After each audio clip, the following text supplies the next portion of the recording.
C'est quoi? Eh bien, Lister, c'est une marque britannique qui a été fondée dans les années 50. Elle avait disparu de la circulation.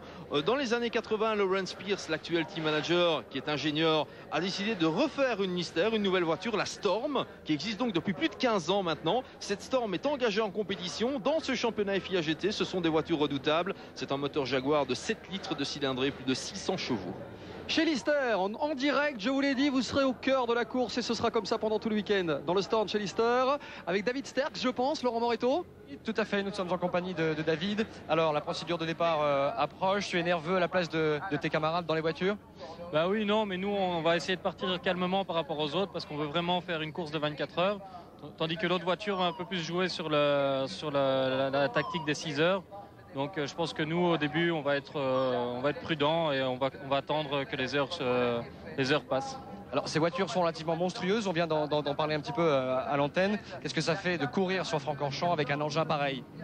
Bah, c'est très impressionnant, surtout que j'ai fait mes 4 premiers tours sur la pluie, alors c'est un petit peu déroutant, mais je me suis bien habitué et maintenant je suis à l'aise avec la voiture.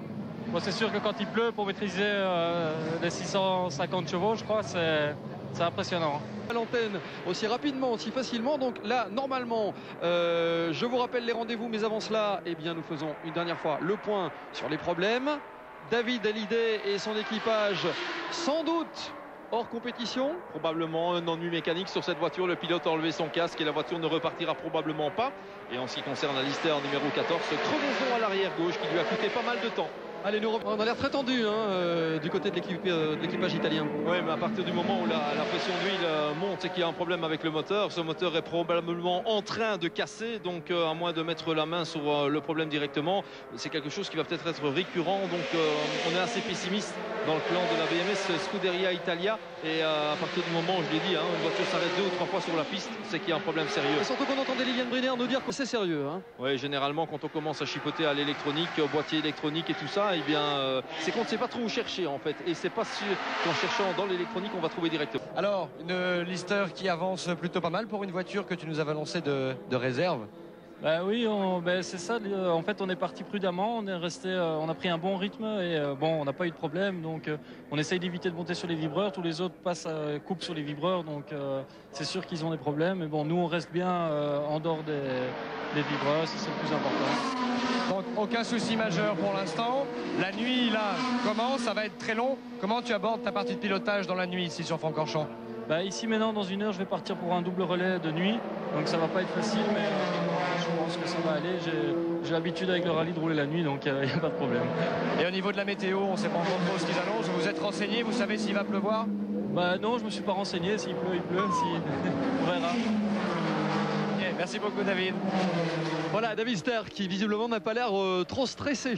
Alors Vincent, on le disait tout à l'heure, vous le confirmez, ce sont vos propos. Après 6 heures de course, les listers sont toujours là. C'est plutôt une bonne nouvelle. C'est une excellente nouvelle et en plus c'est la 15 et pas la 14 qui est bien placée. Ils sont 3e du classement général maintenant. Ils viennent de profiter de l'arrêt au stand de la Chrysler Viper numéro 12 de Marc Duet, de Babigny et de Richebourg, la voiture du Belmondo Racing. 3e place pour la numéro 15 et la numéro 14 c'est bel et bien là en 7e position. Et bien contrairement au Ferrari 550 Maranello qu'on attendait devant après 6 heures et même après 12 heures et peut-être même pour la suite. Justin Lowe également et Miguel De Castro, ils sont quant à eux pointés à 9 tours. 5e place pour la 2e en NGT, la Ferrari 360 Modena de Christian Pescatori. Juste quelques mots, Vincent Franzen, avant de terminer. Quelle orientation prend la course et à quel scénario va-t-on peut-être assister? Est-ce que la victoire finale se jouera peut-être au dernier moment? C'est vrai que les voitures en compétition sont encore assez proches l'une de l'autre. C'est une course d'endurance.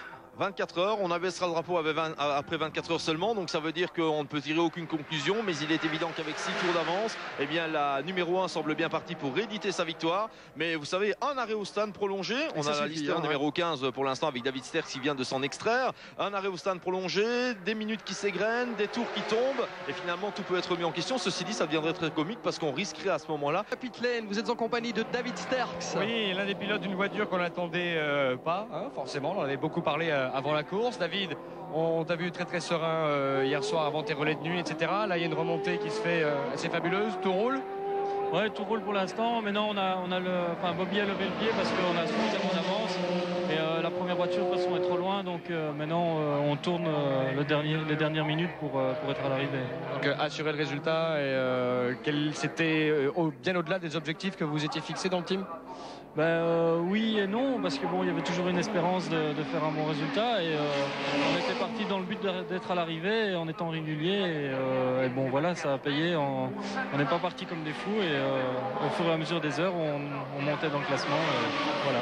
Parce qu'au départ, hein, tu parlais d'une voiture de réserve qui était en attente, etc. Et puis on a vu sur le long de la course que cette voiture a très bien fonctionné, donc c'est 1000 fois l'objectif. Oui, je croise les doigts, mais on n'a pas eu le moindre problème, donc enfin des petits soucis, mais rien de grave. Non, on n'a pas eu de problème majeur et ça nous permet de pouvoir continuer la course sans souci. Merci David. Voilà, on va reparler un petit peu de ces fameuses Lister Storm qui étaient l'attraction hein, et en même temps l'inconnu de ces 24 heures de Francorchamps cette année, des voitures absolument spectaculaires. On les avait comparées un peu à Dark Vador hier, si vous étiez avec nous. Alors il y a peut-être une raison technique, Vincent Franzen, qui explique que ces Lister soient allés au bout de la compétition. L'une d'entre elles en tout cas, c'est que ce sont des moteurs qui par rapport à Tony Gillet, qu'on a vu vraiment y croire, il a été superstitieux jusqu'au bout des doigts. Il s'est dit: ne me parlez pas de quoi que ce soit, ne me dites pas que ça va bien. Ça allait bien jusqu'à 20 minutes de la fin. Les pilotes de cette fameuse Porsche numéro 54 de la catégorie NGT.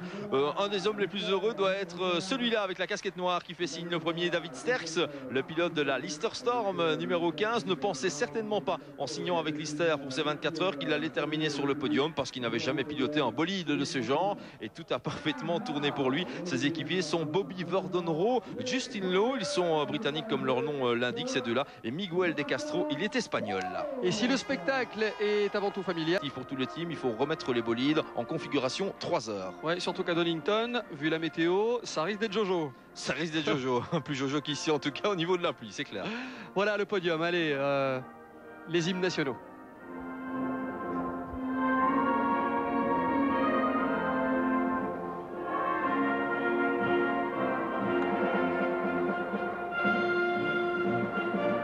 Vincent est à la télévision avec nous très régulièrement. Vincent tourne des sujets pour l'émission de Laurent Moretto Moteur. Vincent commente la course la nuit également. Et on le disait tout à l'heure, cette nuit, pendant 3 heures, les voitures étaient derrière une safety car, il n'y avait pas grand chose à raconter. Vincent était là quand même.